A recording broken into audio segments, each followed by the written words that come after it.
Hey, everybody. Welcome to another episode of Comic Beat Insider, the mashup Zoom pandemic cast that Heidi MacDonald of The Beat and me, Jimmy Aquino of Comic News Insider started back in March and have continued every week. I am Jimmy Aquino of Comic News Insider, the weekly podcast covering comics, TV, film, and pop culture. And I'm Heidi MacDonald. I'm the editor of The Beat at comicsbeat.com, the news blog of comics culture. And I am John Hoche, a regular contributor to Comic News Insider and New York actor extraordinaire. Yes, and joining us today is our good friend, Nguyen, out on the West Coast, taking time off on his lunch break. Thank you so much, sir. Working on some top secret projects, but can you talk about some things you worked on recently? Sure. I'm just trying to clear the blurriness of my screen. I'm I'm a screenwriter, television writer, playwright. I most recently wrote on Dispatches from Elsewhere on AMC and The Society on Netflix, and I'm writing a couple of animated features for Disney Animation coming soon. Excellent. Yeah, can't wait. Very cool. Yeah, Nice. Qui and John, I met just together through our other pal, Emily, because Qui and his wife and his friend Robert, they had this theater company here in New York, Vampire Cowboys Theater Company. John Still did have some it. shows with them. Yeah, I still have it. It's not dead. Oh. Sorry, you're right. Then You're right. My bad. maybe My bad. maybe that's where I met you. I Do you think you know? have, Do you yeah. know Crystal Skillman? I Yeah. do. I'm Of good friends with her. I'm course. still here. I'm trying to clean my camera screen. Sorry about Yes. that. So It's all right. okay. Okay. So now the circle is complete. Yeah. So Oh, because good. because of Crystal's course a very close friend of mine. Yeah. Crystal, I went and saw her play at the Vampire Theater, the one that was about the Comic-Con, geek, yeah. which was brilliant, by the way. It was so good. Crystal's amazing. The Vampire Theater Yeah. Company was amazing. They were a great production. And actually, kind of apropos for the movie we're going to talk about today, That movie. So what we're talking about today is our favorite series, My Little Pony. No, we're going to talk about that hit cult Japanese film that I've seen many times, Battle Royale. Oh, look at that. These are my Wow. bootlegs. I got back in like 2003 or 4. I don't know when it was. Very nice. Yeah. So Battle Royale came out in the year 2000 in Japan, completely directed by the famous director Kinji Fukasaku, with a screenplay by his son Kenta.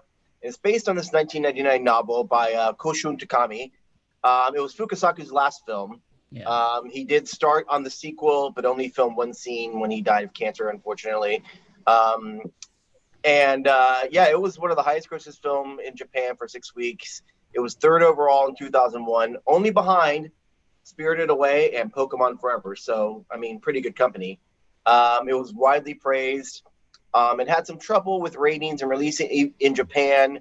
And Kinji had to fight a lot with the diet of Japan, meaning the government diet, not a diet, and about ratings and getting it out there. But eventually did, even at one point encouraged kids to sneak in because he was like, oh, just sneak in the movie and go see it because he wanted people to see it. And it became this, even though because it's very violent, obviously, but it's such a statement on society and things like that, and youth and gangs and government and things like that. It's inspired numerous media. Sequel, there's obviously the original book, there's manga, there's animation, comics, visual novels, video games. There's a battle royale game genre. There's a movie genre battle royale, a book genre, all based on this film. It's pretty amazing. Yeah. So we normally talk about how we first encountered the film. So Jimmy, if you want to go first, and we'll go around. So yeah. So I'm trying to remember because it did come out in 2000. And it was not released in the States officially until 2011. There were some film festivals here and there, but it just started getting word of mouth. I don't know if you guys remember that, Qui and John. It was I remember around there, I had being an actor in New York and just living in New York, I have quite a few Japanese friends, and I'm pretty sure it must have been one of them that were like, you need to check out this movie. And then I think probably around 2003 or 4, I either went down to Chinatown or there. I seem to remember going to this mall somewhere in Jersey, and there was it's just a stand where they were selling all these bootleg Japanese film. I bought a ton of Japanese work at the time I was into it, and I think I bought 1 and 2. Because 2 had just come out, so maybe it was around 2004, yeah. And I got him, and I was like, what? The first one was insane, and I was and I've seen it multiple times then, besides this week, the last time I saw it, I probably rewatched it 5 years ago. Just an incredible film. But yeah, how about you guys? So Jimmy's definitely getting even with me because so many times I am on this series. It's a movie that Jimmy hasn't seen. I can't believe you haven't seen I it. haven't. Like, well, I know. It's okay. Go ahead. Go ahead. Let me have it. I can't believe you haven't seen it. No, okay. I will not. I can't believe you haven't seen it.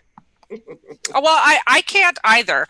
Now, I will say, of course, I've been aware of it, and I mean, it created such a sensation. And around the time this came out, I was actually working in the comic book industry, and I've worked at DC Comics at Vertigo. I'm pretty sure everybody in the office was talking about the Battle nerds Royale. were all over it. Yeah, the nerds were all over this movie. Now, I will say that Asian horror films are the opposite of my jam. Okay. I love Japanese horror, especially. Yes. The original Grudge, the original Ring were all based on Japanese films. I can't stand these movies. I will say can't stand. I find them so disturbing that I can't. Yeah. My ex-husband made me watch Audition, and that was no more. No mas. I'm done. And this is very, very far from what my comfort zone with film is. I'm just not a big horror film, and Asian horrors, I know it's different, genres, different countries, different traditions. They're just so freaking disturbing. So not for me. However, that said, they're well made. They are well made. And, I've read some of the manga that they're based on, and we'll get to that. And I find all Japanese horror manga also incredibly disturbing. So anyway, but so knew about this. Of course, I've seen The Hunger Games because you had to see that. I mean, you really had to see this. I should have seen this movie. I should have gotten over it. I will say, in the 20 years since it's come out, the first thing that struck me was like, The Hunger Games is a beloved classic for teen girls, and it's the same thing. And, a beloved classic of empowerment. And so, what a difference 10 years makes, because I think The Hunger Games started in like 10 years ago. The book came out in 2008. The Battle Royale book was 99. The book for Hunger Games 2008. So about 10 years. Yeah. And obviously, who's zooming who there is a big thing. But, watching this, I was like, wow, what a well-made film. So compelling. Everything about it is great. I literally, so many times I don't know anything about, so I was very ignorant about the director. I was shocked to find out at the end that he was 70 years old when he made the movie, because his 65th film, I think, something like that. Yeah. Because it was so amazing and so vital and so just nuanced about all of this. So he's a great director. So period. So you just saw it this week. How about you guys? When did you guys first see it? I don't remember when I first saw the movie. I think it's like when Netflix was still doing like send you the discs, and it had come out on DVD. Wow. And I that's like the first time I saw it. But I had known about the movie, and I also knew it was a book. So it was finally translated in 2003, I think, and came to the States. And I think I literally walked into like a Tower Records, and they used to have books too. And I read the book first. Oh, you did? And then eventually I saw the movie down the line. Oh, I want to touch on the book for sure. Yeah. Kui, how about you? It was. I mean, I saw it pretty early on. It was one of those things. Abby and I, my wife, at that point, we had just started dating, and we didn't have the same kind of movie taste. Like, she was much more into like kind of artsier foreign films. Let's watch this brutal, violent film together. It is a foreign film. Well, that was the thing, and I was really into poppy films. I did say it was my ex-husband. Anyway, I was definitely like, hey, here's something that kind of crosses both our interests. It's a foreign film, but it also seems to have like all the stuff I like too, and it's been written about everywhere. And we ran across it at, I think, at Kim's Video. Oh my God, Kim's Video, yes. Yeah, and it was like I'm pretty sure it was a bootleg. I'm pretty sure it was still banned everywhere. Like there wasn't an American distributor yet, and so we just yanked it and threw it in, and it was not anything that I could have possibly imagined. It was way better than. Like, cause it was so billed for its shock value, and then when you watched it, it was actually quite moving. And we'll go into that, but it was both. It ended up being both a favorite of both mine and my wife's. Yeah. What was interesting, I thought, with Fukasaku, the director, he was like, he wanted to adapt it and direct it because he said because he was quite old when he did this. So he lived through World War II. And he talked about how, as a 15-year-old, his class, they were munitions factory workers. And at the time, there was bombing going on. And in July of 45, the factory came under artillery fire. And they couldn't really escape, so they just had to run. And some of his friends died. So they sort of basically were surviving under each other, and like under dead bodies, like basically grabbing. And he said just that sort of developed and stayed in his mind about how the Japanese government had been lying to him the whole time about World War II, and he developed a really big hatred for like adults in general, and that he just really maintained it. Yeah. Also, when he was during that time, like the military forced like the young kids that they enlisted, like him, to pick up the dead bodies and like pick up dead body parts. So like your friends, even it's like, oh yeah. God, you imagine like that, so, of course I would stick with you.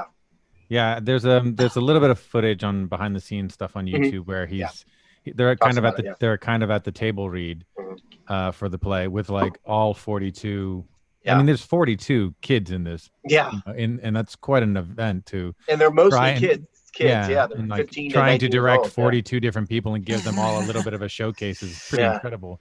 But yeah, he's explaining to them kind of how, he wants to kind of get his story out also. And seeing some of their faces, they're like, what, and that's what's interesting is that I think there are only 4 or 5 of them that were actually the proper age.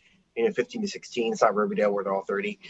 So it's like, but many of the other ones are only like 16 through 19, and maybe a couple were 25. I think Kawada was 25, and maybe and a lot of them weren't actors yet. Yeah, and that's what was incredible, like to wrangle these kids. Like you imagine as a 70-something-year-old director. Amazing. Yeah, no, it is really. Just how human the kids were was what really surprised me about this, because obviously the movie has a reputation for being this bloody gore fest, shocking. It was banned internationally for so long. Like you were talking about, I mean, this movie's had tons and tons of legal issues over the years, and but it really was. I mean, that was actually the text of it, was that these kids were dealing with all these emotions, and it came out in how they killed each other. But and the story of the director in World War II, as Jimmy and John know, my favorite thing on Earth is Lord of the Rings. And, obviously the fact that Tolkien actually was in a war, really, it was everything about what the Lord of the Rings was about, and I mean, I'm really learning about this film from being on this podcast, and like, reading about it a little bit before we came on here. And, the fact that he had experienced the traumatic death like that is what makes it so powerful and gripping. Yeah. Yeah. For sure. I think the novel, there's a great interesting little thing about how Takami, the writer, came with the novel, where he said, there's a quote where he's like, I was lying on my futon, half asleep, half awake, and I got the mental image of a teacher from a school drama I saw on TV long ago saying, all right, class, listen up. Now today I'm going to have you kill each other. And then the image of him grinning as he spoke was so vivid. He laughed, and he was also really scared about it. And then later on, he talked to friends and like, oh, that kind of reminds me of like a wrestling battle royale. So he's like, match. So that's kind of how he came up with it. And there were some differences from the book. It stuck pretty closely to the book, right, John? But there were a few differences here and there. There were like some characters where, like Kawada, I know, was actually a student, but he was a transfer student. He wasn't just some random there's if this puts you over the edge of like if the movie was too much for you, the book is like way too much. And there's a lot more there's a lot more violence, but there's also a lot more time, because it's a prose novel, that there's a lot more time to give each character it's a big more book, time right? to grow. It took me a while to get through. Guess also how many because pages? Of the material. Guess I don't even remember. 666. Oh my god. Wow. 166 pages. But I will say, I'm actually kind of curious to go back to it, because I didn't know the translation that I read was the first translation, and it was kind of like a little like boring at parts. But just I think just a few years ago, they just did a retranslation. So I'm interested in kind of seeing what that what that kind of changes it. But there's there's very graphic rape scenes in the book. And the manga has it too.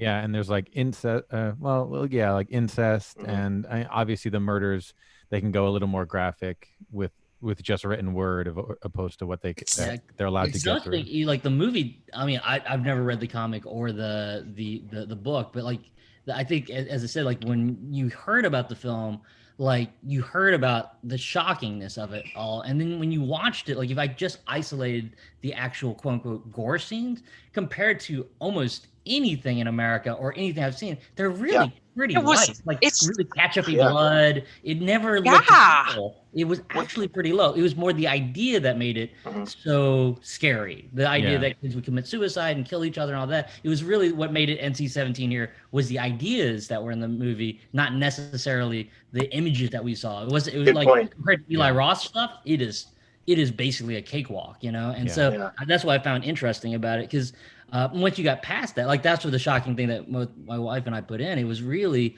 the kind of discussions and the things that these kids were going through. That seems so captivating. Again, there wasn't like the movie doesn't have rape and incest in it, so it was mainly more about the violence. And I mean, I guess there were some allusions to it, but it wasn't. It was more about like, you know, Shoya, like if he's going to really save this person, and if at the end of the day, like the thing that stuck in your head was, will he end up having to kill Noriko? Yeah. And you're like, I'm tracking that, and then when Murata comes in, you're like, these three that have bonded together, like that relationship, that dynamic was so captivating and so strong, and you kind of knew that, at the end of this, you're gonna have to kill each other. And you know, of course, we all know how it ends. But yeah, it enthralled me. And also, I'm a big fan of Beat Takashi. Like, I found out he was gonna be the teacher. I was like, okay, I gotta watch this. Almost everything he's in is good, and he's such a great performer. You know. Yeah, that's what I think I had such a hard time coming over here, because they tried to bring it over here. But like American producers were like, you need to edit this down. Like, and they were like, we refuse to, because we're not going to release it at NC-17 or X-rated, movie. It will not do well in America. And they're like, well, we refuse to cut it. So that's why it took so long. Yeah. I'm very impressed that they didn't put all the rapes and incest scenes in from the novel, because that would have like weakened it so much. I think so too. Yeah. I mean, it would have made it just a gore fest, just a horror movie. I mean, it's a horror movie, but it's a horror movie about outside life. I mean, it's a horror movie about what people do to each other, and not just about what these people do to each other. You know what I'm saying? Totally. So yeah, I had the same feeling. Like if you guys had seen the It from the first chapter of It, not the second chapter, I found when I watched that movie that the stuff with Pennywise wasn't scary to me. What was really scary was the stuff that those little kids had to endure in real life, like bullying and like the relationship between the father and the daughter. Like that was the scary horror stuff to me versus anything that Pennywise would do, Yeah, that's like with the new Lovecraft, same thing. It's I was horrified by the stuff happening to the people, and then when the real monsters came in, you're like, oh, that's scary, but not as bad as that shit does happen. You know what I mean? Yeah. Well, I think that's the greatest. That's what makes great horror, is the wider application of it. And The Walking Dead too. It's like the whole message of The Walking Dead is that people are worse than zombies. Yeah. And kind of hits you over the head with it. Well, I'm assuming most people that are going to watch this now and then listen later in the podcast know this movie. But for the very few that don't, we should give a little recap. Yes. Since Kui, you're a writer and you're good at this stuff, can you give a quick little recap on it? Oh no, I shouldn't be, because I haven't seen this movie since 2004. No problem. John, give us a quick recap. Okay. Well, I guess it's a bit of a dystopian-ish future, but in Japan, and the government has created this law where called the BR Act. Yeah, the BR Act, where a group of school kids is randomly put together, and then all of a sudden they are taken to a deserted island.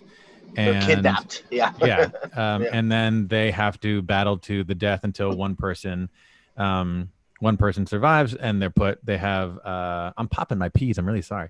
And they put these explosive collars on them, so if they go out of line or try to escape or not try to kill each other, they can they can blow their heads up by remote. And they're all given different, they're given like supplies to like survive, and they're all given one weapon. Is that sometimes not a weapon? Yeah. But sometimes it's not a weapon, and then they send them off. But 3 days to complete this. 3 days. Yes, and they're nuts. And so the setup.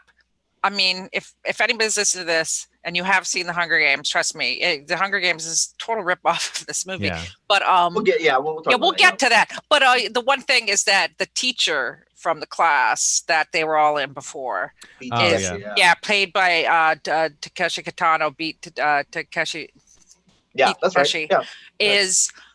Turns out to be the guy running the death. The battle royale on this island, so he knows the kids. So there's that extra layer of shock value and one of the kids had stabbed him with a knife, sliced him early of the film. So and I think it's for like a Western audience and people who aren't familiar with what was going on in Japan at the time.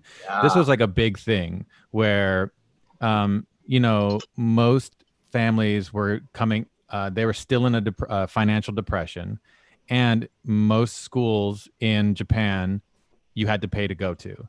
So adults had to pay for their kids to go to school, which was a financial burden on them. So thusly, these kids' education is a financial burden, and kids were fighting back, and they were in gangs, and there was a lot of outrage and student protests and student boycotts were a big thing in Japan at this time, and that's kind of one of the reasons why this dynamic is happening and why kind of this book was written.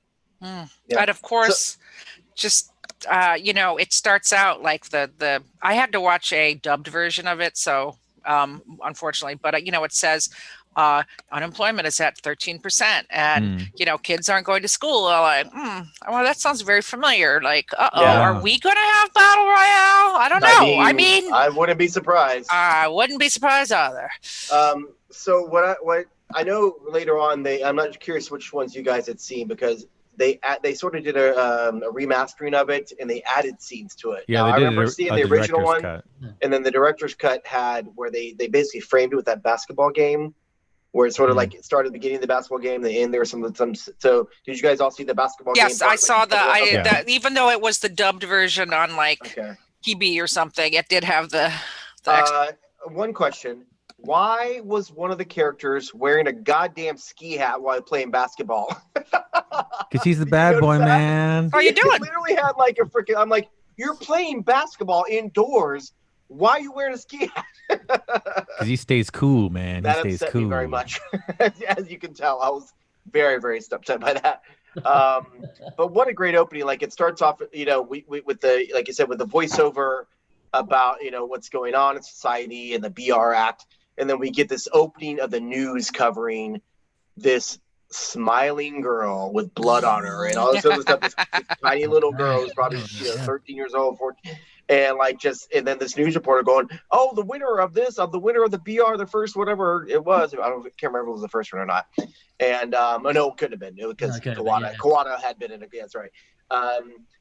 And then you just see her with that smile, and it's like, oh my god! Yeah, with her braces. What happened? With the braces. Right? Like whenever you saw like any like advertisement for the movie, it was always that. So you thought this is gonna be so gory because that was the image stuck in our head was like this smiling girl in a school dress covered in blood, holding I think a teddy bear or something. Yeah, like a little bunny. Yeah. I'm surprised they haven't made the prequel of that battle royale. I want to see that one. To be honest, I want to see the one with the little girl. Yeah, she's in the sequel, but she's not really used much in the sequel at all. But yeah, that starts it right off, and then of course we get to the you get a couple little flashbacks here and there, some characters, and we're following basically Shua Nanahara. He's our focus, he's the lead, and he seems like a good kid, and they go on this trip and then they get gassed and kidnapped, and basically they arrive, they have no idea what's going on, which was interesting because, as we said, it was national news, the BR Act, because there's a reporter reporting on this young kid with a smiling girl, and they all seemed very surprised when they got to where they were. Like, what's going on? What's happening? Yeah. During rewatching, I agree. Wouldn't you have known that unless they were just kids that never watched the news? Like, wouldn't you have an idea? Wait, is this? But I do feel there was a moment where they it did stick in where they all suddenly remembered, where Beat comes in and starts explaining more and more, and there's you see all the looks on their face like, oh shit, we're in the BR Act. Oh god damn it. So I guess maybe that's why they did it. I don't know. I Queen, think you're a writer. Would you have done it differently? Well, I mean, it's funny because like the opening of a TV show we worked on, The Society, has a very similar thing where a whole bunch of kids go onto a bus, they fall asleep and wake up in a new place, and I was like, oh, this seems familiar. Knowing this room's Battle Royale, we're just going to let that pass because it's just an inciting incident. But the wow. check is cleared. The check is cleared. Yes. Yeah. They weren't gassed. They just fell asleep. It is similar. It is similar. I mean, I think part of the whole setup of the thing though was that these kids were so caught up in their own issues, you know, like it is a lot like Riverdale. I mean, we learn there's so many crushes. It's not a lot like Riverdale at all. No, I know it's not at all. But I mean, it's like there's a lot of teen drama that we learn about as it unfolds, like who's in love with who and who's got an unrequited love for who, and you know, so and you know, the hero, we see that his father committed suicide, and has left a suicide message on toilet paper saying "Go Shuya, go." I mean, he's like left a message for his son to be successful. So I mean, you know, there's a lot. And then in another flashback, what a strange juxtaposition! Like, "Go Shuya, go." I'm dead. Yeah, it's like what? Okay, that's great. You're encouraging your child, but look at the trauma you just caused. You know, well, I think I think caused, but like whatever. You know what I mean? Yeah. I don't think it's explained in the movie, but I believe in the book, the BR Act contacts the parents to kind of just tell them, hey, we're taking your kid. Oh, really? Yeah. Oh, wow. And and then there's something that happens where the BR Act goes to the orphanage and like talks to the woman who's in charge of the orphanage, and she like is like, no, you can't take the kids from the orphanage, and they rape and kill her. Oh my god. Yeah, it's like really intense. Like the book's really intense. Jesus Christ. Jesus. Yeah. Okay, so the opening, so the kids get there and they have no idea what's going on. The military's there. They're like freaking like in there. Of course, some of them are kind of punking. Hey, you tell us what's going on right now. And they get shoved around by the soldiers, of course, and Beat. And Beat's character, Kitano, just named after himself, Kitano starts explaining to the teacher. And they realize right away that it's something serious because they what are these collars around our neck, you know? And so he throws the knife first before they explodes the collar, right? Yes. So one of the girls is acting up, and then Beat literally takes a knife and throws it and kills her. And you're just like, what's happening? And then Shua's best friend Nobu, who unfortunately could have opened a great chain of sushi restaurants, his collar explodes. But one of the greatest moments, I think, was when Beat's like, let's watch this video.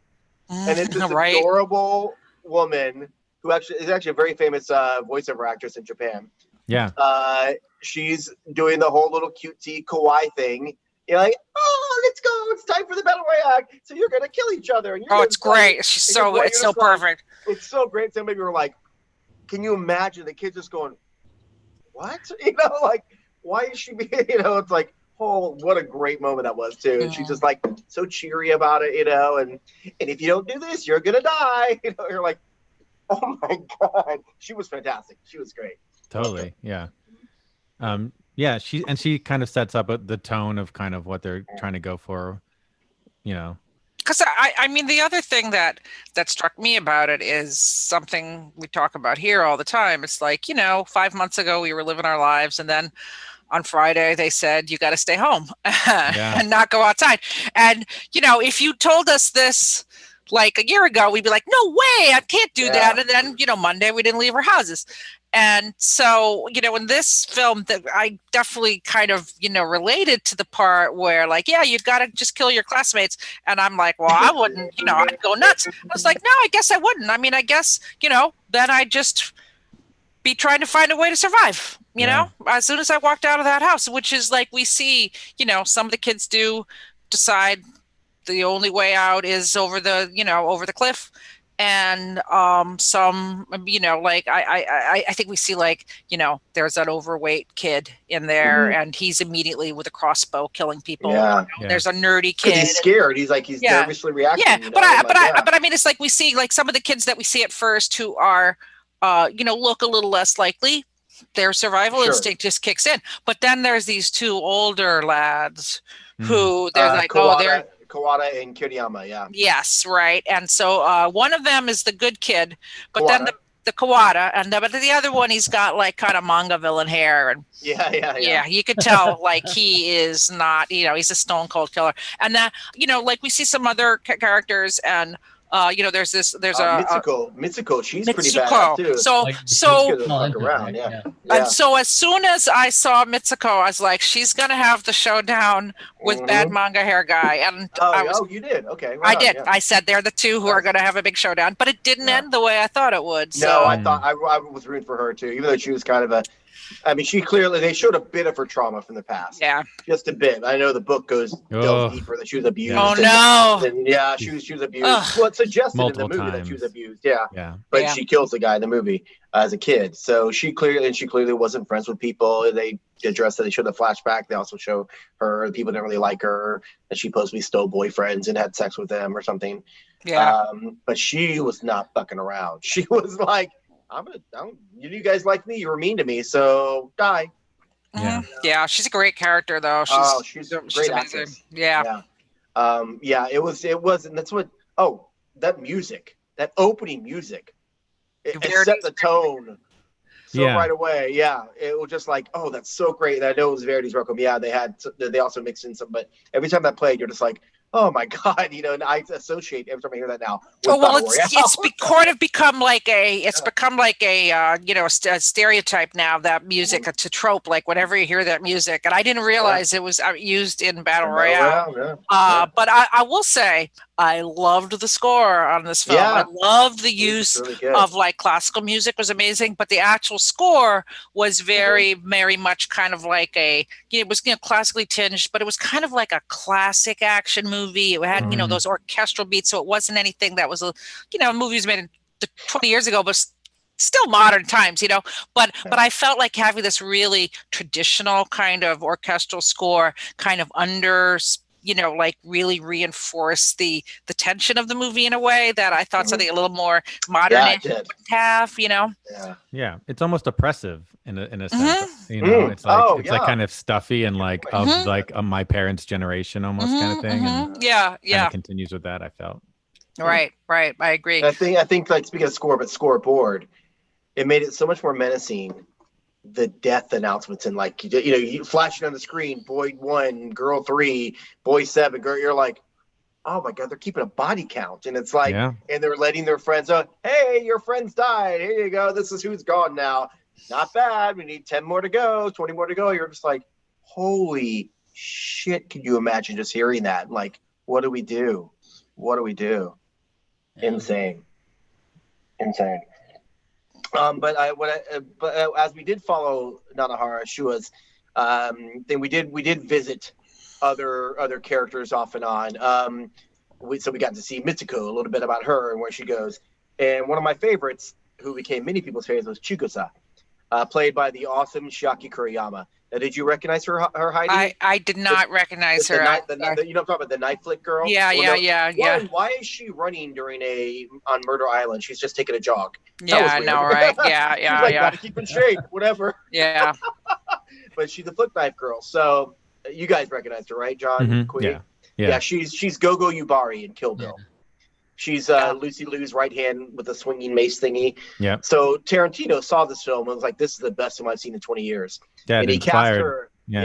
It inspired Kill Bill, and he cast Shiaki as Gogo. He also wanted the actress playing Mitsuko to play Gogo's sister, and he wrote a scene which you can find online. It's fantastic, where after Gogo is killed, her sister, played by this actress, oh my gosh, I should get her name, that plays Mitsuko, Ku Shibasaki, who still works in Japan pretty steadily as an actress. She goes to LA to avenge her sister. But there's this really great juxtaposition. She goes to Disneyland. She's taking pictures. Oh, look at me, I'm in here. But then she confronts the bride. And they had this battle of like, she's chasing her through this like suburb neighborhoods, shooting each other. And eventually, of course, she dies, but she almost mortally wounds the bride, who has to get like emergency, doctor help from a private doctor. But yeah, like she could have been in. I was like, oh, that scene would have been so good. The movie was already split into 2 films. Right. So, well, they're talking about a volume 3 now with Zendaya being Black Mamba, or not Black Mamba. Yeah, her daughter. Yeah, with the little girls. All the second. Yeah, that'd be great. And maybe they'll throw the scene in, but unfortunately, the actress is probably too old to play Goku's sister. Unless they brought her back, like, they probably still could be like, you killed my sister 20 years ago. Yeah. If Tarantino does it, he'll just, whatever. He finds a way to glorify all his old favorites. Yeah, but she was great. She was immediately like, when I saw her, like, just when she flicks, like when he accidentally shoots her, the classmate, and she gets that little, it's like almost that Bruce Lee moment where it's like you get that mark of blood, and you're just like, and that look in her eyes, you're like, I'm both excited and terrified of you right now. I'm weirdly attracted, but also like, oh my God, you could kill me in a minute. She was fantastic. What are some of the other characters you guys like? Some of the side characters.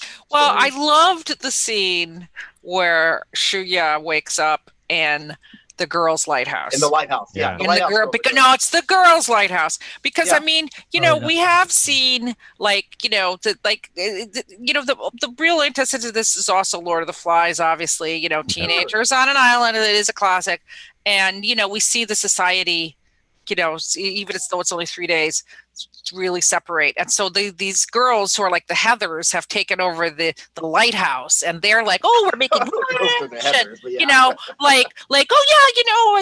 and so is here, and oh, didn't you come in from patrol, and we all got to talk. I mean, it's like, it's so much like spaghetti, the girls, which is ramen, by the way. When I said spaghetti, I'm like, oh, that's nice. Are they going to open a can of ragu? And I'm like, oh, it's the bad translation. Noodles did come from Asia. So, I know. And I was like, that is a bad translation. But where this is totally like the girls' auxiliary club, what they'd like, oh yeah, we're on the killer island. Well, we're gonna really get things going on ship shape. And then of course love and jealousy rears its head and how it breaks down. This. I also really like the 3 like tech guys. Nerds, because nerds can save the world. And he almost did. For a long moment through the movie, you think they will, right? Like you think that they're going to turn it around, and even though they die, like they're a major what they do actually helps create the situation that allows our 2 main leads to be able to survive the whole thing. So I love those guys. I was just like, oh, hopefully. And like everything in this movie, like I was worried about the moment they were going to turn on each other. You sat there and you watched it, like, because that was such what I loved about the movie, beyond the gore and the death and all the things that kind of make it splashy, but it was more the psychology of it all. Like the moments when you're like, when are you guys going to turn on each other? When is going to be the moment when this is going to be too much? When is this going to be, you're always questioning, because like as you put yourself in those moments, like that's what you thought about. And like the couple that killed themselves because they were in love, and just all those things that kind of gave it depth and emotion and feeling. And with those 3, you loved them so much. They were so fun. But then because you'd watch like the girls in the watchtower kill each other, you watch the couples kill each other, you watch people throw themselves off cliffs, you're like, oh, you 3 are doomed too. You're doomed to hate each other. And at the end, it was still like, again, sad that they died, but they never turned, and which was like, which was great, which was kind of like this, no matter what, loyal to the end. I think you're absolutely right, Kui, that the tension in the movie is not about death; it's about betrayal. And I think that the subtext of the whole movie is that society has betrayed these children. I mean, I think it's like the larger kind of just theme of the whole thing, and that's it. I mean, you're absolutely right. That's where you're like, oh no, no. Yeah, well, you get some really sweet moments too, where like when Chikusa runs off after she's mortally wounded, and then the guy that's looking for the girl he loves runs into her, and he just sort of sits there with her as she dies to sort of be her friend. And even she's like, am I pretty or am I cool? And he's like, you're the coolest girl I know. You know, it's like, oh my God, it's so sad. You know, it's like, it was so sweet. And then you get the moment of the same guy who, when he finds the girl he loves, who of course is reacting like everyone else is, sort of accidentally kills him. And then he expresses his love. And she's like, why did you never tell me? You know, it's like, oh my God, that's so heartbreaking. You know, like these kids, he just ran around the island looking for her to help protect her, and she kills him.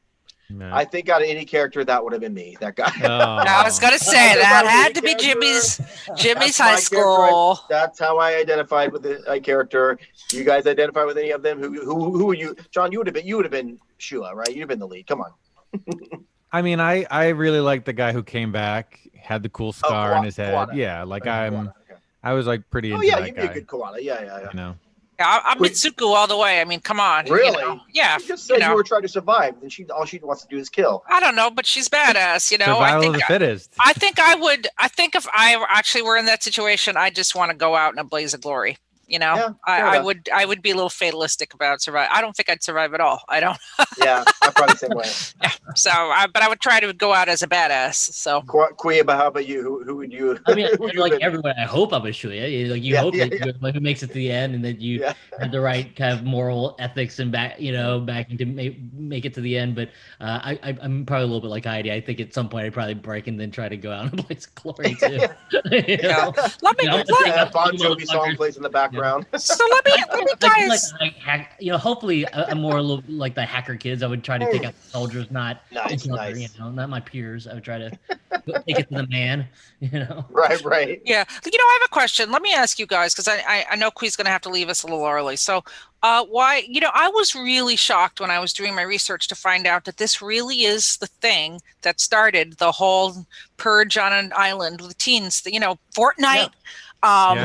Hunger Games. I mean, this, tons and tons of video games are based on this idea. It's huge. I mean, it's created the genre. Yeah, it created the entire genre, and so that's why I'm so glad you made me watch, Jimmy. So thank you. Yeah. But why do you think this movie was so huge and influential? Why did it just spark this whole genre? I think Kui kind of said it earlier about the psychology of it, right? Mm-hmm. Like I feel like that's it. Yeah, and also I think there's even though they're killing each other, there's an empowerment that these kids are getting, even though they're like forced to be doing this, and I think I read like in Japan and maybe when it came to the States, kids would see this movie and be like, well, they don't really understand like the level of brutality that's happening. They're just like, yeah, I want to be on an island. I want to kick some ass. You know what I mean? Yeah. And there's always like, it's always the anti-establishment, like, breaking down the system kind of situation that happens, that everyone really loves those kinds of stories. So I think there's also that part of it that like any good movie, you end up talking about it like days and weeks later. Right. And I think Battle Royale, by the nature of what it was, like it created a situation where you walked away going, what would you have done? How would you have gone at? Like the situation's so like completely sci-fi and unrealistic, but the simple situation is one that you would want to put yourself in and go, how would it, like, it's the same attraction to zombie movies, which was like, what happens if there was a zombie world? How would you survive? How would you go through this? Who would you take? Who would you trust?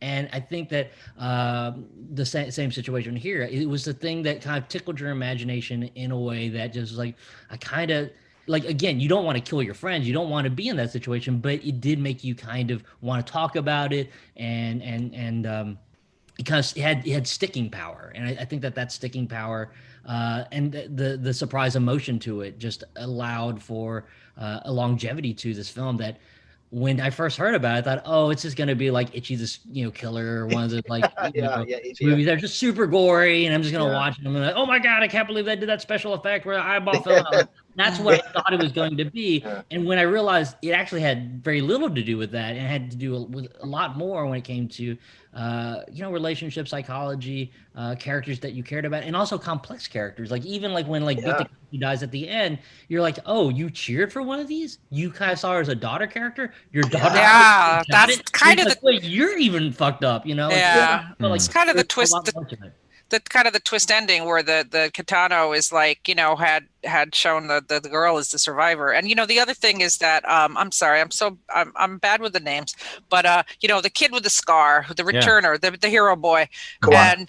Kawada, and he is trying to say why, when the girl in the previous battle royale died, why she was smiling, and His girlfriend, his girlfriend, why his girlfriend was smiling when she died, and which is a mystery of life. I mean, there's a lot of people who are trying to solve these big questions in this movie, and I mean, I do think that I mean, Suzanne Collins says she never heard of Battle Royale. Now, I guess that's possible. Just like the guys who made The Lion King had never seen Kimba the White Lion. Right. So that's really possible that all these incredibly educated Disney animators none of Suzanne's editors had ever heard of it. None of the people at the publishing house heard of it. Yeah. Right. So, that said, I'm kind of cool with it, because it's sort of like how, that some of these things that start out as, like how Shades of Grey started out as Twilight fanfic, it's kind of like maybe she was doing her own little fanfic.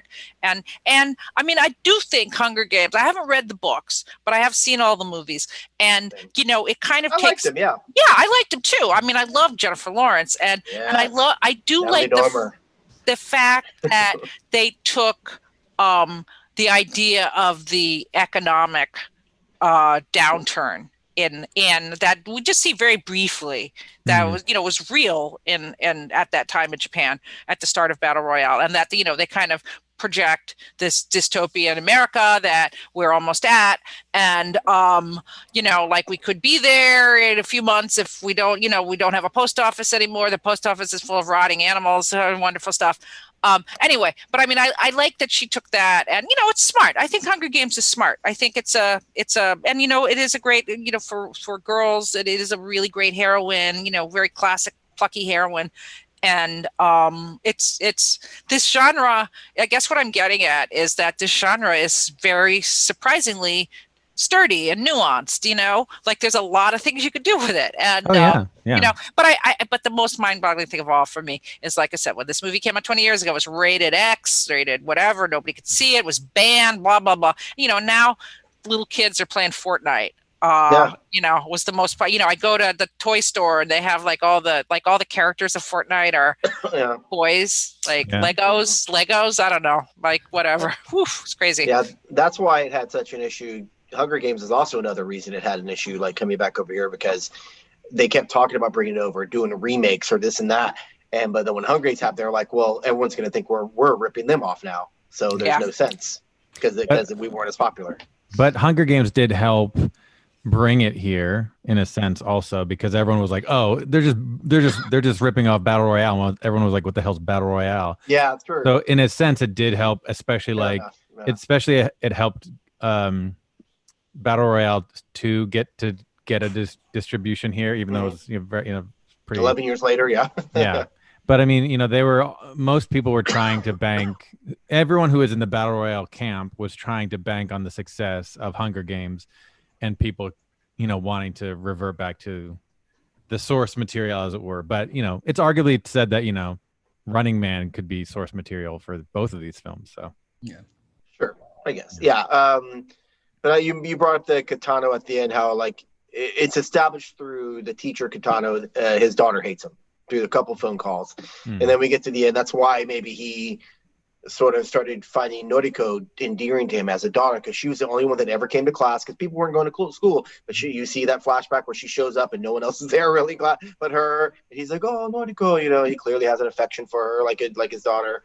And there's that flashback scene where they're a dream sequence where they're walking along together and she's like eating ice cream or something. And and that's clearly a dream sequence, you know. And so he sees her that way, is very fond of her. Like he even saves her at one point during the game, where he shows up out of nowhere. And that's the only person that Mitsuko's scared of.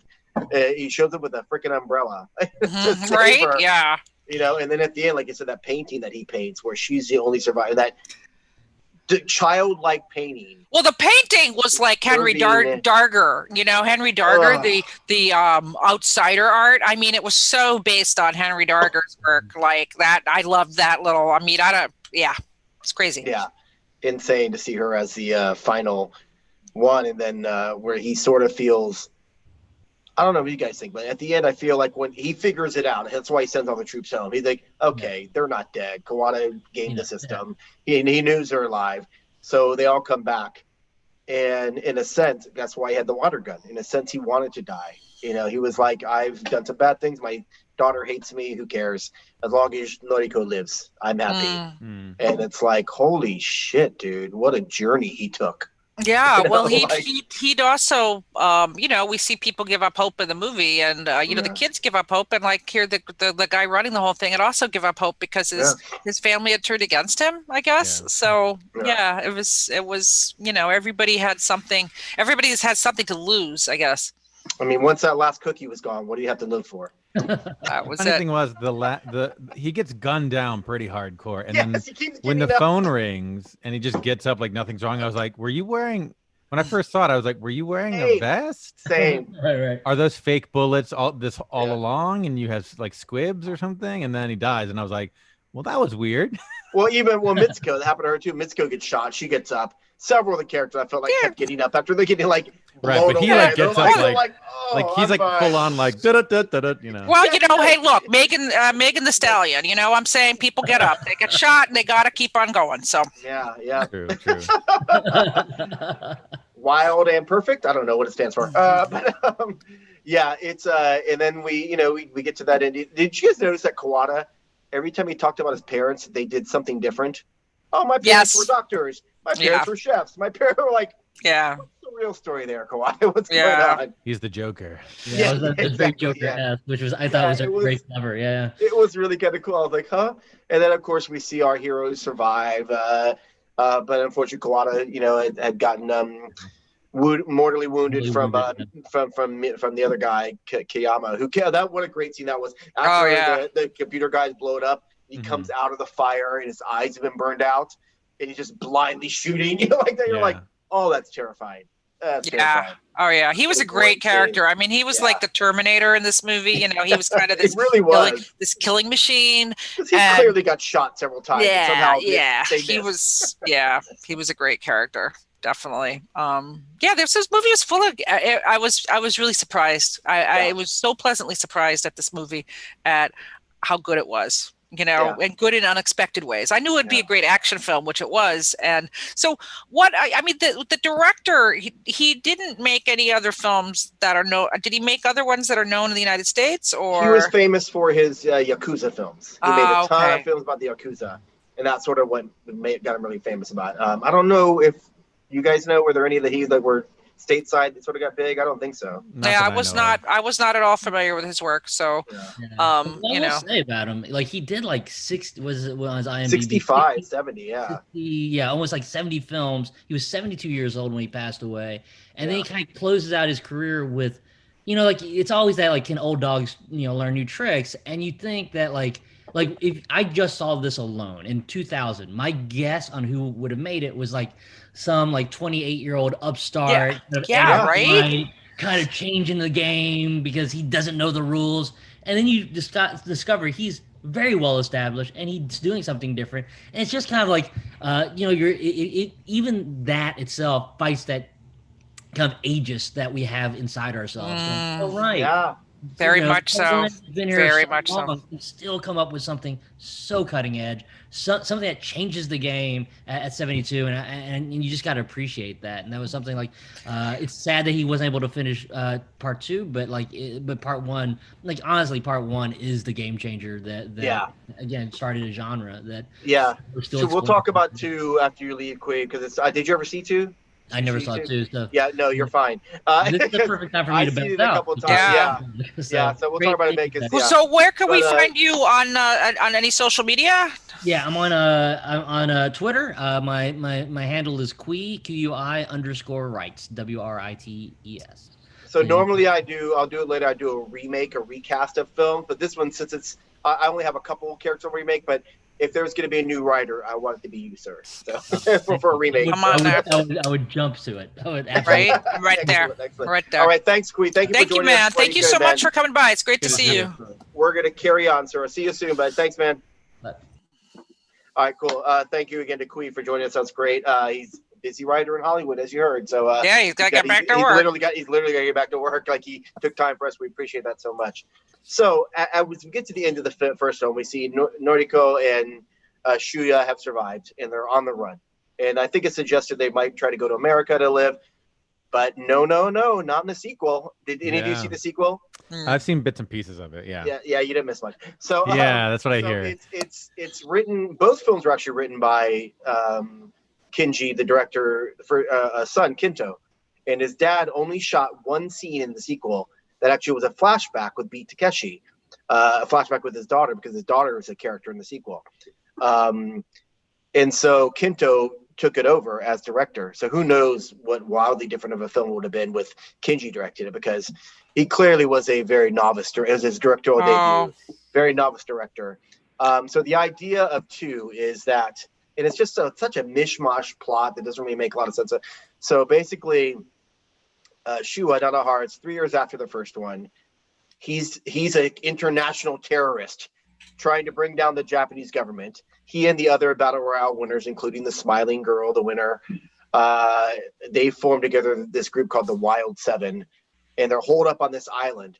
The government knows where they are. They've got this sort of fortress type thing on this island, and they're kind of armed. They're armed, but it's not a big group of them. It seems like there's only 20 of them, maybe. And so the idea is that for the Battle Royale 2, is that classes are still kidnapped, but instead of killing each other, they're sent off to kill him. Yeah, it's like a team. So this class gets kidnapped, and they're like all delinquents, or from a lot of them are orphans from Shua's war on terror, where he's bombed buildings and their parents have died in it. And so a lot of them want to kill him because, like, oh, he killed my parents, but it's a twist on it. So they get to the base, like they get drugged, they show up at a base, and it's this big event again. The news cameras are there. Oh, here they come! They're gonna take on Shua, and like it's worldwide news again. And the kids are all punks, and they're a little more delinquent than the last group, because they're not really a class. They're like a bunch of sort of outliers. And so they get there, and the teacher this time, oh my God, the actor was such an overactor. Like his whole thing was he popped pills a lot, so he's always like. You guys are and like it was so distracting. And the idea this time is that they're paired up, a boy and a girl, and if you die, so does your partner. It's like, that's when you want them to have more of a force to take on Shua. Like, oh, what if your partner is just about to kill Shua, and then the other one behind you dies, and so your neck explodes? You're like, well, I could have accomplished the mission, and now it's because your dumb rules. Yeah. So they do like a Normandy invasion of the island, and you see them getting taken out right away, just like in Normandy, left and right. And again, you're like, why is Shua shooting on other students?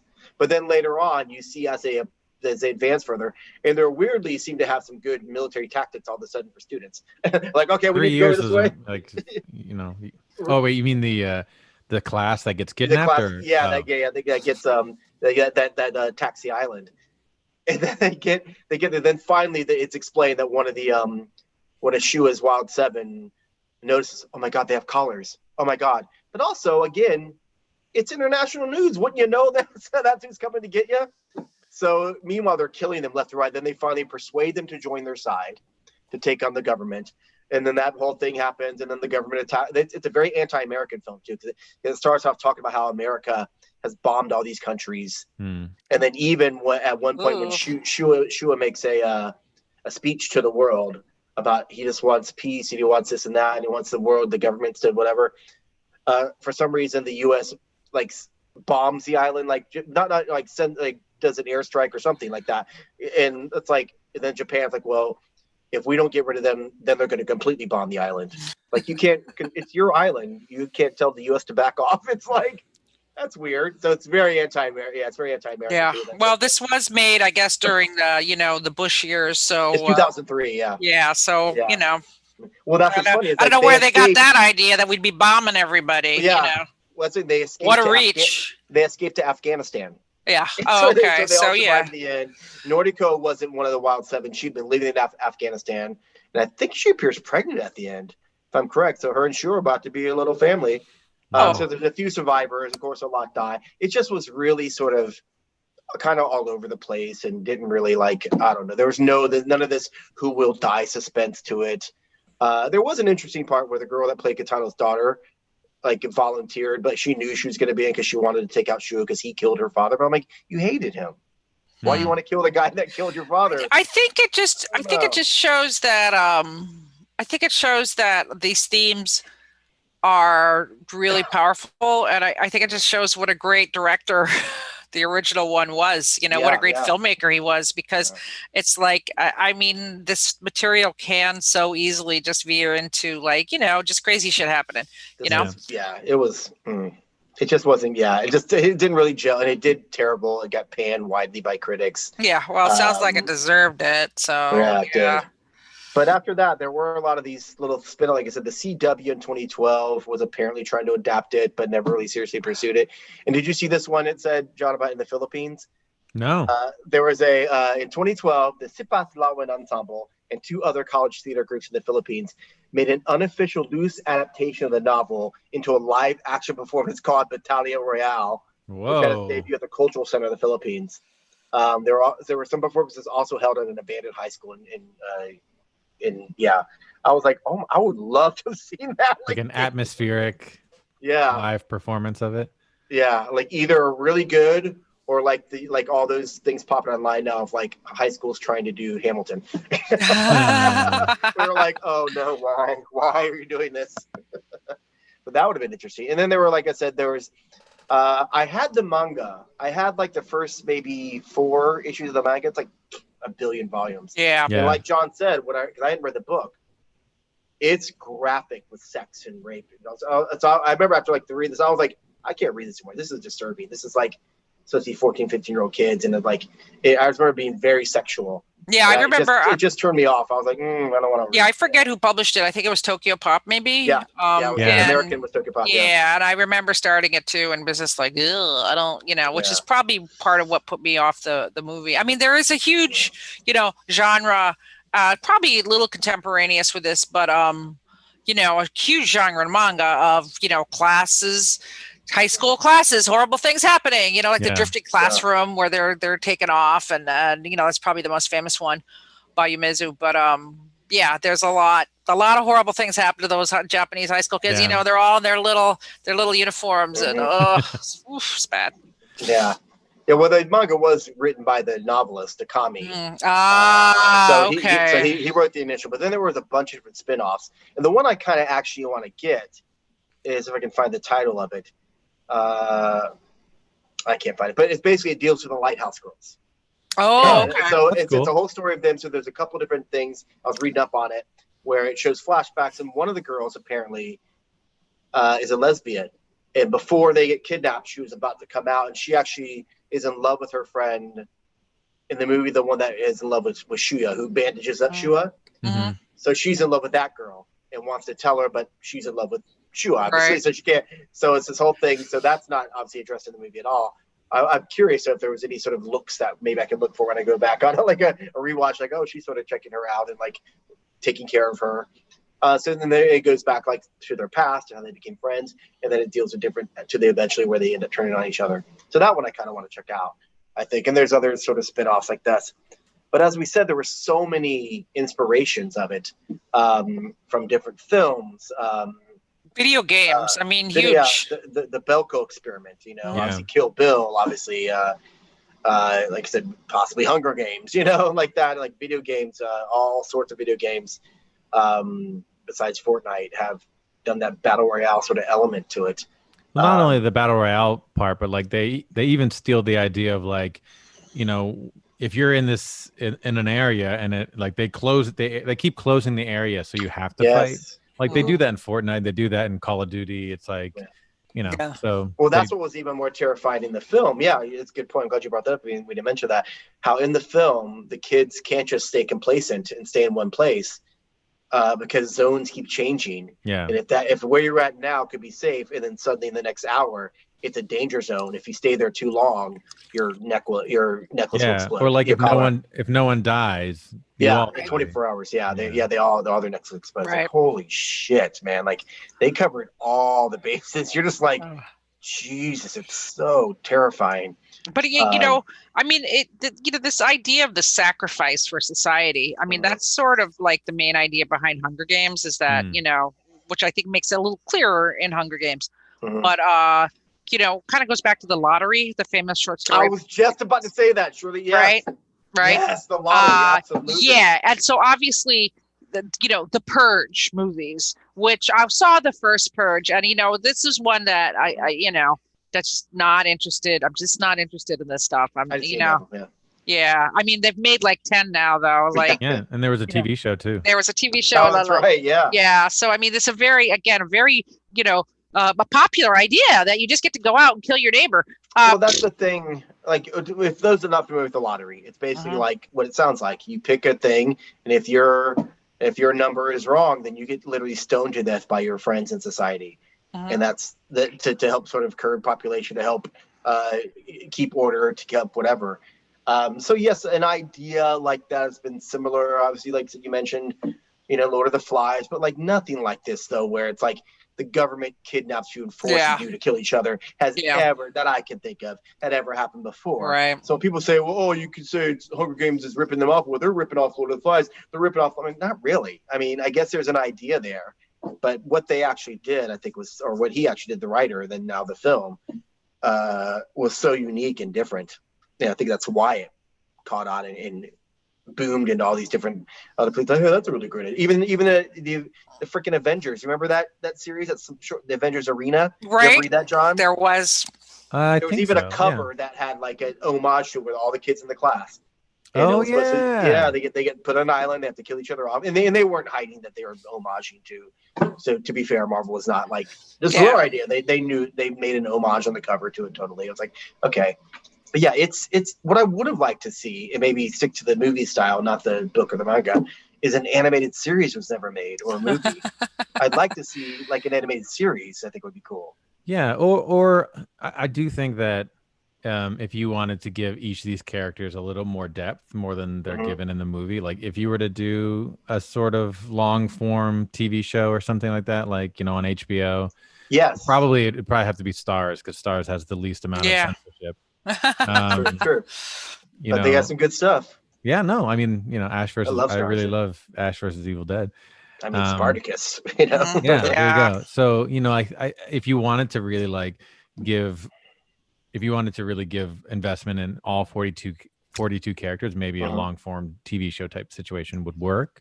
Yeah, I think but it'd be a lot. It'd be a lot to watch. Yeah, that's why I think an animated one would be good. Yeah, but I think this, I don't think you need a series. I couldn't take a series of this. I mean, it would be like, tough, it would be really tough. I mean, I do think this is one of those things, like that's just perfect, just as it is. Doesn't need any more. Fair, a lot of the, it's like some of the things that we talk about here. I will say, I know it's my two favorite things in the life are The Lord of the Rings and Starship Troopers. And again, I will say always. Mash up. No. Yeah. And no, but I did like, the character, the Michael Ironside's teacher character in Starship Troopers reminded me of the Beat Takeshi character. And a little more likable though. Yeah, a little more likable. But I do, just the idea of like teens being sacrificed. I mean, I think those are two similar ideas. Different kind of, obviously, but just at the root of it, they kind of had a very similar, just genesis in a little way. But yeah, that's me. I judge everything. I can find an illusion for everything in life from The Lord of the Rings. And if you want to do a whole podcast where I do that, I will. So. All right. I mean, why not? That's what we're here for. Yeah, this movie is like a movie that I feel I could watch over and over again. not the violence, and like the violence is ridiculous. Like it's like the blood splurts are ridiculous. They're not realistic. Like the spraying blood, it reminds you a lot of the old Asian cinema and kung fu films, and the constantly getting up after being shot. You know, like that. Yeah. It's like it doesn't seem realistic. A lot of the violence, some of it does, absolutely, but others you're like, okay. It's just like I said, the whole psychological warfare, and again, this isn't like, you know, this is something that you could say is influenced by that or done like whatever, but it's such its own thing. And I think when you know, my idea about it was that it was going to be all these kids figuring out really clever ways to kill each other, and it wasn't that at all. Really? It was, yeah. I mean, there was none of it. Wasn't about, oh, I found a weapon or I set up a trap. It was all about the psychology of how they dealt with this situation. As a kid, they would knee-jerk react and be scared. Yeah. Like in the lighthouse, it's proven right there. Like, wait, oh my god! Right, like, and that was not planned at all. Obviously, you know. Right. Like, and that's what makes this such a good film. And I absolutely want to watch it again, you know, like I want to watch it again so I can catch more of the nuances and see more of the character development and everything. Because there's a lot of kids that they are all dressed alike quite a lot of the time. So it is a little bit hard to sometimes figure out who's in love with who. Yeah, sure. But yeah, I mean, that's it. It's, I mean, there's been so many versions of this that do become about how cool it is to kill people in different ways. And I got this really neat weapon and I'm going to use the weapon and, you know. This doesn't glorify that at all. Not at all. Cool. Not at all. No. Yeah, that's definitely something that I think, you know, they really went for that in the Hunger Games, where it's like these fancy, super sexy swords and bows and arrows, and they kind of romanticize the weaponry. And then in this, it's just like you get an Uzi and you blow people away, and it's like sad in a way, you know what I mean? Yeah. It's like whoever's got the best weapon wins. There's no skill, you know. So what I thought was interesting, John, you'd said how like a lot of them weren't really actors. That's true, but a lot of them went on to good career. Like look at Chiaki Kiriyama's gone on, and the guy that played Shua Tatsuo Fujiwara. He went on to do another really big genre piece. Do you know what I'm talking about? I don't. He was Light in the Death Note movies. A light action. Wow. There's several Japanese Death Note films. The first one is mostly based on the manga. The sequel's loosely based on it, but he plays Light in both of them. And I didn't realize, I guess 4 years ago, they did another one, and he comes back as Light. And I'm not sure what the storyline. I know it's years later. And there's another person with the death note, I think, and he comes back as Light, maybe I guess to school them or talk to them about it. But there's also a Light L Changes the World film, which I saw. There's like 3 or 4 of the death note films, and he's in it. I mean, he's done a lot. That dude still works to this day. He's constantly. A little off topic, but have you guys seen or heard the Death Note musical? What? No. What? Frank Wildhorn did the music. What? No. What? Yeah, it was only in Japan, so it's never come to the States. Wait a minute. Now it's starting to. I feel like I've heard of this because I love Wildhorn. When did this happen? I feel like I heard of this years ago. Ago. You know what? I feel like I'm starting to remember. I feel I heard about it. I don't know if I ever looked it up though. Now I'm gonna have to. Holy shit, that'd be amazing. Well, how would a battle royale musical be?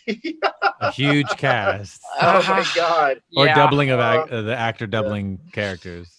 Don't make me kill you, my friend. The day on the bike. Oh my god. Speaking of remakes, real quick going to this. So because it was like shot in Japan and it's mostly young Japanese, I don't know any teenager Japanese actors that many, you know. So there's just a couple of roles that I would just say the more adult roles that I would recast. We've already established that Kui would rewrite it. Mm-hmm. do the right, which would be awesome. He's such good at writing action as well. And I think because he actually had a career directing as well, Beat Takeshi could direct it. Yeah, because he has a pretty big career directing. Oh as well. He's familiar with the property. He'd be great. So the only 2 roles that I would recast would be obviously the teacher, Kitano. Let's bring back one of the other young actors that played one of the kids. Let's have Shua play the teacher, Taro Yamamoto. Not Shua. Kawada. Yes. Kawada. Because, you know, right now he became a politician in Japan. He's been running. He actually just ran for Tokyo mayor and got like 3rd place. But he's been a politician for years now. So he might need the work. He might need something. So to have him come back because he's probably 45 now, I think, close to 50, which was, I think, around the age. Beat might have been around the same age when he did it. To see him come back as a teacher, I think would be kind of cool. Because again, familiar with the project, knows what's going on. And then the only other one I can think of to recast is the adorable video tutorial girl. Yes. So now there's, as we know, I'm a big K-pop fan. I talk about K-pop. So there's a very wildly popular group called Twice in Japan. They're probably the biggest girl group in Asia, and second in the world behind Blackpink. So they have a few Japanese members, and there's one named Sana, who's one of my favorites, Sana Minetsuzaki, and she's probably 24 now, I think 23, 24. So, but what is big in Japan, also in Korea, in Japan they call it kawaii, the cutesy. In Korea they call it aegyo, to show your cuteness, and Sana is like the queen of aegyo. So that's what queen. You need. That's what you need, and she's so adorable and cute as it is. Anyway, I don't know if you can see her or not. Jimmy will somehow learn how to share content on his screen. Why?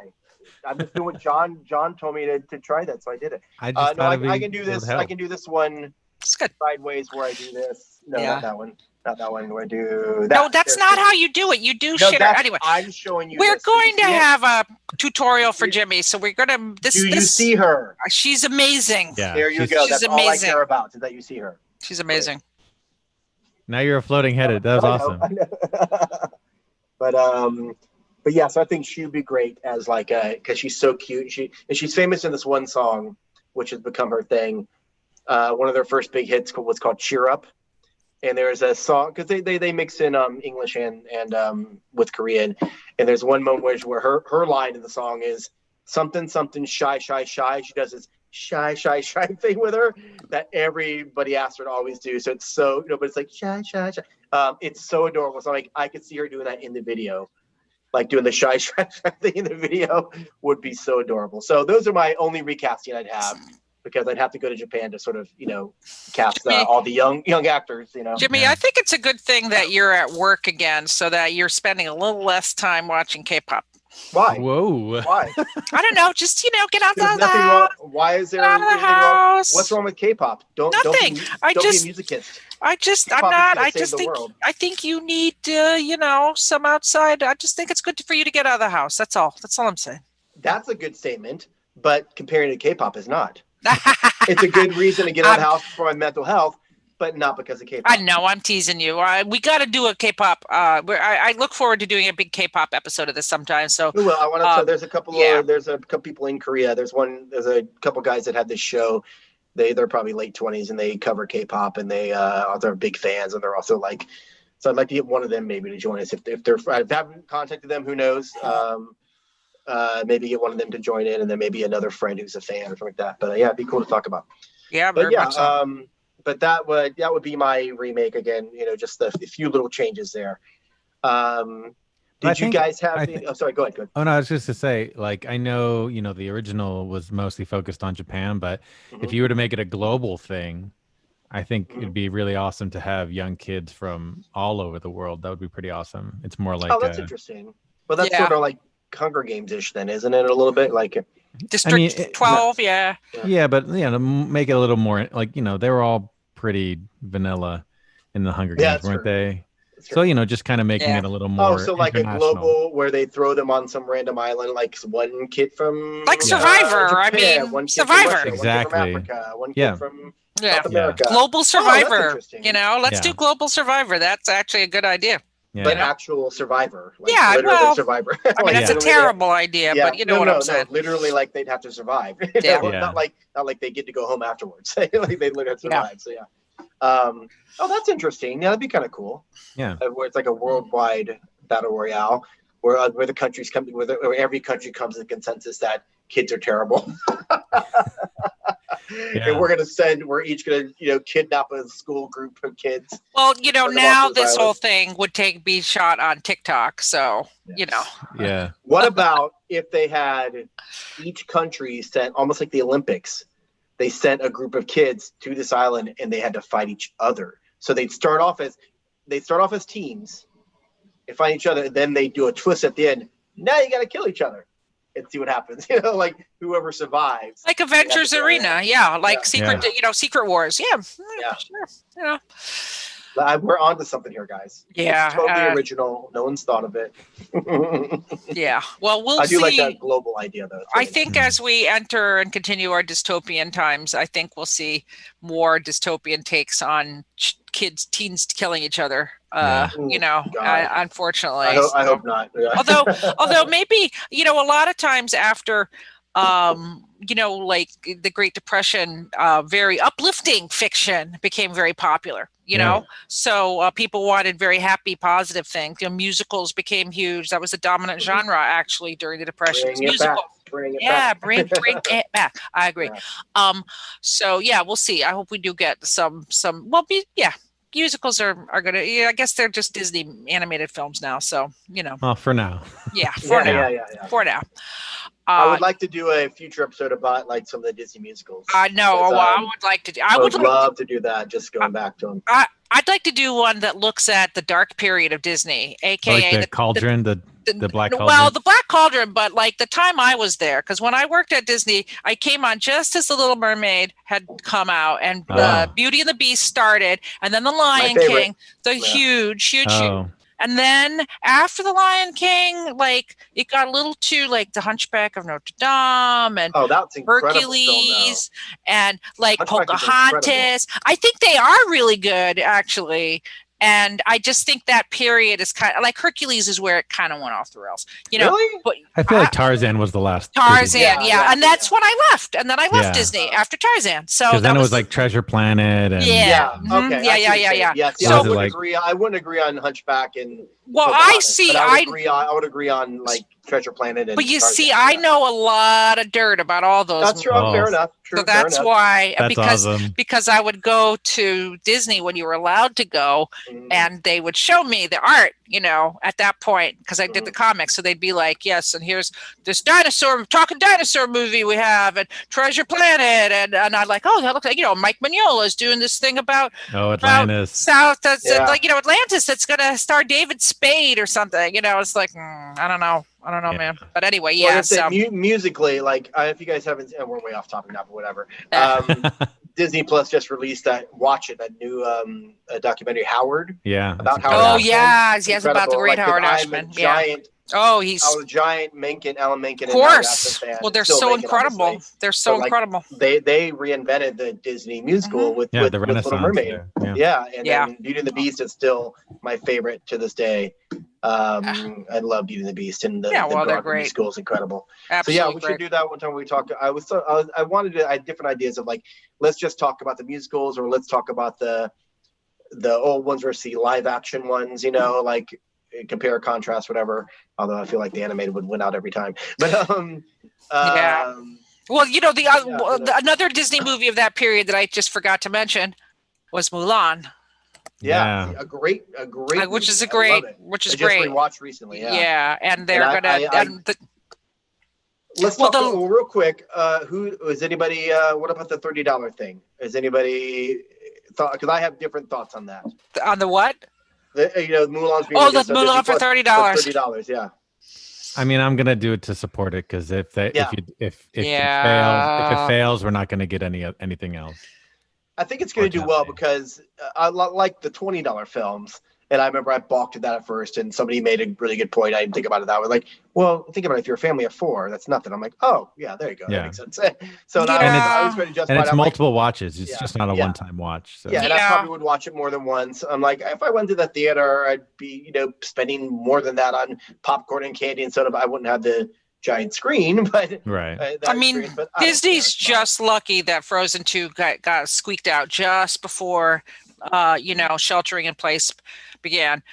So they made a lot of money on it, and then they were able, they released it on Disney Plus, and Onward too. Onward. But they released it just 2 weeks into quarantine. They're like, oh, these kids need something to watch, and people apparently subscribe. So I'm not.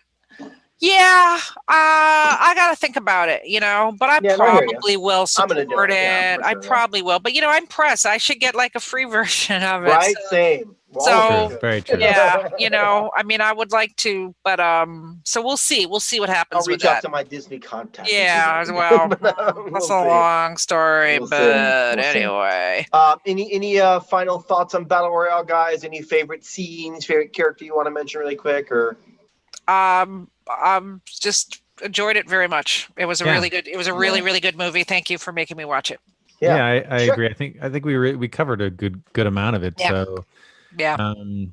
Yeah, I mean, like I said, I'm kind of curious now to reread the new translation of it versus the original translation I did. Yeah. So I don't know how different that will be, but it sparked my interest. So yeah, I would say watch the sequel just to see how ridiculous it is.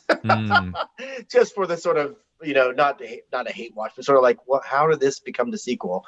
But like and to compare it to the other one. I didn't look up. I don't know if Kento went on to direct. I'm sure he did. The son went on to direct more for that, but boy, his first outing was not successful. Not well done. So, but he clearly was an all right writer because he adapted the first film, and I mean, he had a great source material.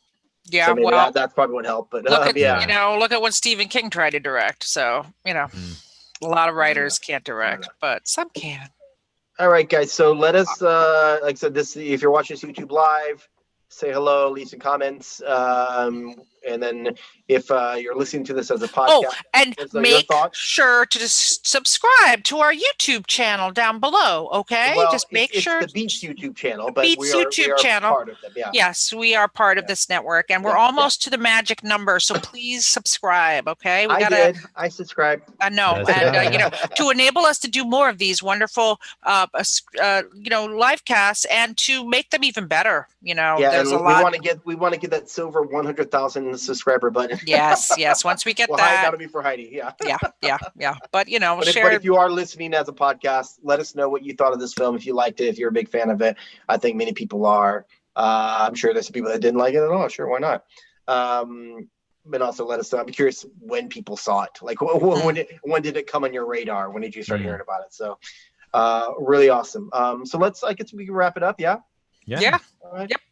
Before they come put us on a bus and gas us and take us to an island. There you go. But we might have cookies. I'm gonna have a cookie first. Yeah. Man, he loved those cookies. They must have been really good. I love where the soldier tries to grab when he slaps his hand. My cookies. No. But thank you everybody that joined us. I know there was our friend Stephanie and some of the people were in the chat room. Thanks, there. Stephanie. Live listening. Hello. And let us know what you think. I'm Jimmy Aquino with Comic News Insider. The weekly podcast for comics, TV, film, and pop culture at comicnewsinsider.com. You can find me at Jimmy Aquino, JIMMYAQUINO on Instagram and Twitter. I'm Heidi MacDonald. I am at The Beat, comicsbeat.com, daily news about entertainment, comics, everything comics related. And I am Comics Ace on all social media, COMIXACE. And you can find me on social media at JONHOCHE. And also, you can hear his voice several times every week on Comic News Insider. That is true. One of my regular reviewers. Yes. So. There you go. Thank you, everybody. We appreciate it. And next week, Heidi, it's yours. Any idea? Right. You still thinking about it? We'll think about it. It might be time to do a comics one, though. We haven't done a comics one in a while, so maybe. But there's plenty of movies. Just find some movies you haven't seen, Jimmy. So we'll figure it out. There's a couple. Just a couple. Yeah. All right. Thank you, guys. Thank you for joining us. Everybody. Until next time. Bye. And okay. Excellent. All right. Send that to me right away. Do nothing else.